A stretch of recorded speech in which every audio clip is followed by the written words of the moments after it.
77 సంవత్సరాలు అవుతా ఉంది. ఇంకొక 22 మైక్ కరెక్ట్గా చూసుకో. ఇంకొక 22 సంవత్సరాల్లో 100 సంవత్సరాలు మనం పూర్తి చేసుకుంటున్నాం. నేను కూడా చాలా చూశాను రాజకీయాల్లో.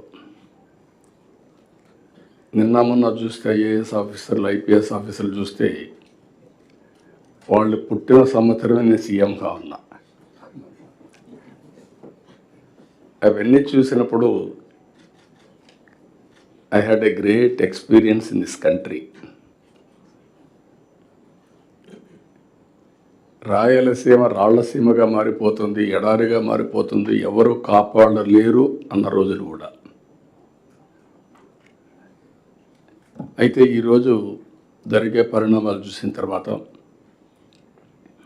ఒక నిర్దిష్టమైన ఆలోచనతో మనం ముందుకు పోతే ఏదైనా సాధిస్తామనేది నా ప్రగాఢమైన విశ్వాసం. ఈ దేశంలో ఎవ్వరు ఆలోచించినప్పుడు విజన్ 2020 తయారు చేశాం.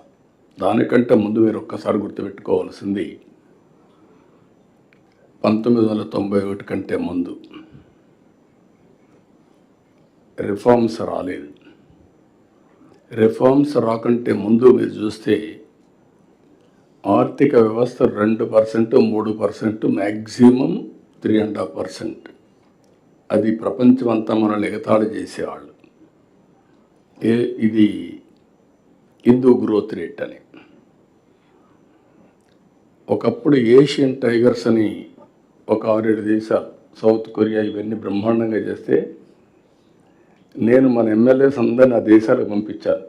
ప్రభుత్వ డబ్బులు ఖర్చు పెట్టి చూసి ఒక పబ్లిక్ పాలసీలో వాళ్ళు ఏం చేయగలుగుతున్నారో మనం ఎట్లా చేయాలని చెప్పి పంపించాను.